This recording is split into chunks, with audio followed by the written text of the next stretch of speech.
Hello friend, welcome to my YouTube channel Satrang Jeevan के। प्रणाम आप सभी को। कैसे हैं आप सभी? आशा करते हो आप सब बहुत अच्छे होंगे। दोस्तों, आज का हमारा कथा प्रसंग है वाल्मीकि रामायण प्रसंग के अंतर्गत सीता हरण प्रसंग। तो आइए सुनते हैं ये प्रसंग। मारीच का वध करके श्री राम तुरंत अपने आश्रम की ओर लौटे। ये यथाशीघ्र आश्रम वापस पहुंचना चाहते थे, तभी अचानक पीछे की ओर से एक सियारनी के रोंगटे खड़े कर देने वाली कठोर स्वर में भयंकर चित्कार करने लगी। श्री राम ने इस भीषण अपशकुन माना। यह सोचते हुए श्री राम तेजी से आगे बढ़े। मार्ग में उन्हें और भी कई अपशकुन दिखाई दिए। वन के मृग और पक्षी बड़ी भयंकर वाड़ी में कोलाहल कर रहे थे। वे सब उन्हें बाईं ओर करके चल रहे थे। तब श्री राम सोचने लगे, आज भयंकर अपशकुन हो रहे हैं। अवश्य ही कोई अशुभ घटना हुई है। क्या सीता सकुशल होंगी? राक्षस मारीच ने उन्हें भ्रमित करने के लिए ही मरते समय बड़े आर्त स्वर में मेरे जैसे वाड़ी में ही लक्ष्मण को पुकारा था। उससे चिंतित होकर सीता अवश्य ही लक्ष्मण को मेरी सहायता के लिए भेजेंगी। जब हम दोनों भाई आश्रम में नहीं होंगे तो क्या अकेली सीता वहाँ सुरक्षित रह पाएंगी? जन स्थान में जो राक्षसों का संहार हुआ, उस कारण सभी राक्षसों का मुझसे बैर हो गया है। इतने में ही उन्हें लक्ष्मण आते हुए दिखाई दिए। उनका मुख मुरझाया हुआ था और वे दुख में डूबे हुए दिख रहे थे। लक्ष्मण को देखकर श्री राम ने उनका बायां हाथ पकड़ लिया। बहुत आर्त होकर श्री राम ने सीता को अकेली छोड़कर आने के लिए कठोर शब्दों में लक्ष्मण की निंदा की। फिर वे चिंतित स्वर में बोले, सौम्य लक्ष्मण, मेरा मन अत्यंत दीन व अप्रसन्न हो रहा है। मेरे आसपास अनेक अपशकुन हो रहे हैं। मेरी बाईं आंखें भी फड़क रही हैं। ऐसा लगता है कि सीता अब कुशल नहीं है। उससे यही लगता है कि निसंदेह आश्रम में नहीं है। कोई उनका हरण करके ले गया है या वह मारी गई हैं। किसी राक्षस के साथ मार्ग पर होंगी। लक्ष्मण, मैं सीता के बिना 2 घड़ी भी जीवित नहीं रह सकता। फिर जब तुम अकेले अयोध्या लौटोगे तो क्या माता कैकेयी अपने मनोरथ को सफल मानकर सुखी हो जाएंगी? जब मैं मर जाऊंगा तो मेरी माँ कौशल्या क्या रानी कैकेयी की सेवा में उपस्थित होंगी? लक्ष्मण, तुम कुछ बोलते क्यों नहीं?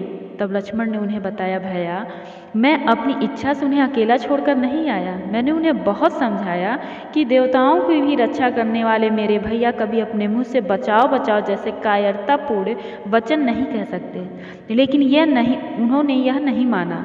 उनके कठोर वचनों से विवश हो मुझे यहाँ आना पड़ा। ऐसी बातें करते हुए श्री राम और लक्ष्मण ने उस सूने आश्रम में प्रवेश किया। भूख, प्यास, शोक और परिश्रम से श्री राम जी का मुख सूख गया था। सारी पर्णशाला उजाड़ दिखाई दे रही थी। चारों ओर मृगचर्म और कुश बिखरे हुए थे। चटाइयाँ अस्त व्यस्त पड़ी थीं। आश्रम में उन्हें सीता के सभी प्रिय स्थानों को देखा, किंतु वह कहीं दिखाई नहीं दी। आश्रम में सीता को न पाकर श्री राम विषाद में डूब गए और अत्यंत दुखी होकर विलाप करने लगे। फिर उन्होंने सोचा कि सीता घबराकर कहीं छिप तो नहीं गई। वह कहीं फल फूल या जल लाने के लिए वन या नदी के तट पर तो नहीं चली गई। अतः उन्होंने वन में सभी और चारों तरफ सीता को खोजा। शोक के कारण उनकी आंखें लाल हो गईं और वे उन्मत्त दिखाई देने लगे।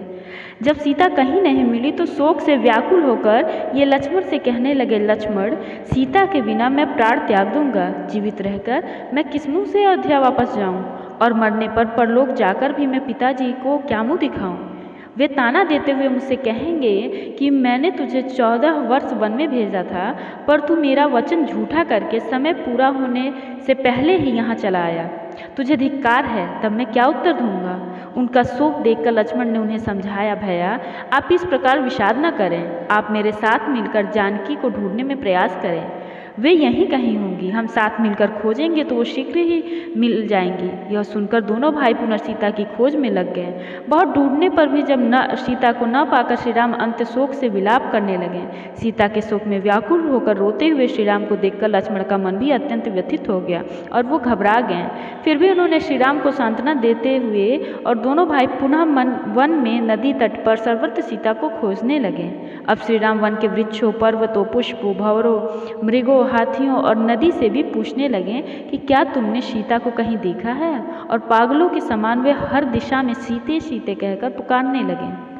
उन्हें देखते ही मृगों का एक झुंड सहसा उठ खड़ा हुआ और मुड़ मुड़कर उसी दिशा में देखने लगा जिस ओर सीता को लेकर रावण गया था। यह देखते हुए ही बुद्धिमान लक्ष्मण ने कहा, तात, जब आपने पूछा कि सीता कहाँ है तो ये मृग सहसा खड़े हो गए और दक्षिण दिशा की ओर हमारा ध्यान दिला रहे हैं। इससे मुझे लगता है कि हमें भी नैऋत्य दक्षिण पश्चिम दिशा की ओर हो ही जाना चाहिए। तब श्री राम ने उनकी बात मान ली और वे दोनों दक्षिण दिशा की ओर चले।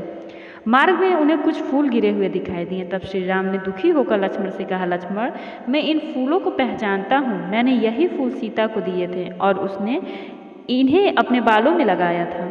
थोड़ा और आगे जाने पर उन लोगों को सीता के और उस राक्षस के पैरों के निशान, टूटे धनुष, तरकस, छिन्न भिन्न होकर टुकड़े में बिखरा हुआ रथ आदि दिखाई दिए। तब यह सब देखकर श्री राम का हृदय घबरा गया। तभी उन्होंने लक्ष्मण से कहा, लक्ष्मण, ये देखो, सीता के आभूषण से लगे सोने के घुंघरू यहाँ बिखरे पड़े हैं। उसके अनेक हार भी यहाँ टूटकर बिखरे हुए हैं। यहाँ की पूरी भूमि रक्त की बूंदों से सनी हुई है, दिखाई दे रही है। कहीं ऐसा तो नहीं कि इच्छाधारी राक्षसों ने सीता के टुकड़े टुकड़े कर दिए होंगे और मिल बांटकर उससे यहाँ खा लिया होगा। लक्ष्मण, यह मोतियों और मणियों से विभूषित अत्यंत और सुंदर विशाल धनुष किसका है? इसमें वैदुर्य मणि, नीलम के टुकड़े जड़े हुए हैं। उधर सोने का कवच गिरा हुआ है, यह किसका होगा? न जाने यह छत्र किसका है। इधर पिशाचों जैसे मुख वाले भयंकर गधे मरे पड़े हैं।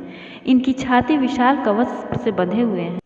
ऐसा लगता है ये किसी वक्त युद्ध में मारे गए हैं। यह रथ किसका है? ये बाण और तरकस किसके हैं? ये अवश्य ही किसी राक्षस के पदचिन्ह है। अवश्य ही सीता का अपहरण या हत्या हुआ है, अथवा क्रूर राक्षसों ने उसे मारकर खा लिया। अब राक्षसों के प्राण लेकर ही उनसे मेरा वैर समाप्त होगा। मुझे निर्बल मानकर उन राक्षसों ने मेरी स्त्री का अपहरण कर लिया। अब यक्ष, गंधर्व, पिशाच, राक्षस, किन्नर और मनुष्य कोई भी चैन से नहीं रह पाएंगे। अब तीनों लोग मेरे पराक्रम को देखेंगे। ऐसा कहकर श्री राम अत्यंत क्रोधित होकर बार बार अपने धनुष की ओर देखने लगे और उन्होंने उसकी डोरी चढ़ा ली। तब लक्ष्मण ने पुनः समझाया, आर्य, यहाँ केवल एक ही रथ के चिन्ह दिख रहे हैं, दोनों रथों के नहीं। यहाँ किसी विशाल सेना के पदचिन्ह भी नहीं है। इससे लगता है कि सीता का अपहरण करने वाला कोई एक ही राक्षस है। आप क्रोधित होकर अपने स्वभाव को न छोड़ें, किसी एक के अपराध का दंड संसार को न दें। मैं यह पता लगाने का प्रयास करता हूँ कि यह रथ किसका है। हम लोग सारे वनों, पर्वतों, नदियों, समुद्रों में हर कहीं सीता को खोजेंगे।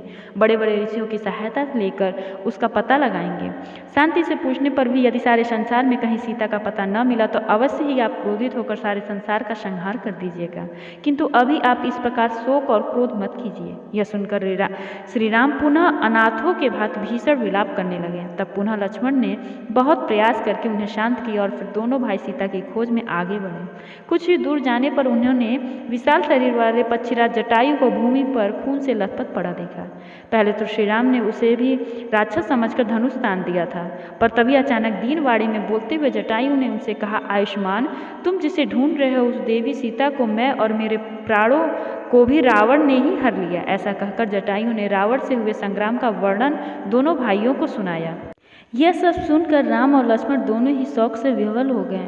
दोनों भाइयों ने जटायु को गले लगा लिया और रोने लगे। तब उन्हें सांत्वना देते हुए जटायु ने बड़े कष्ट से धीरे धीरे कहा, रघुनंदन, आप मेरे प्राण छूटने वाले हैं। मेरे दृष्टि घूम रही है। समस्त वृक्ष मुझे सुनहरे रंग के दिखाई दे रहे हैं, लेकिन तुम जानकी के लिए खेद न करो।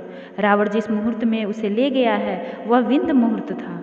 उसमें खोया हुआ धन भी शीघ्र वापस मिल जाता है। तुम भी शीघ्र ही सीता को पुनः प्राप्त कर लोगे। रावण विश्रवा का पुत्र और कुबेर का भाई है। ऐसा कहते कहते अचानक ही जटायु के मुंह से रक्त निकलने लगा। उनका मस्तक भूमि की ओर झुक गया, दोनों पंख फैल गए और जटायु के प्राण निकल गए। तो दोस्तों, आशा करते हैं ये प्रसंग आपको पसंद आएगा। अगर पसंद आया तो कमेंट सेक्शन में कमेंट करके जरूर बताएं। Thank you for watching my video on my YouTube channel keep smiling. Please like share और सब्सक्राइब माय चैनल। मेरी और भी ऐसी वीडियोस के लिए बने रहिए मेरे चैनल सतरंग जीवन के साथ। Thank you for watching.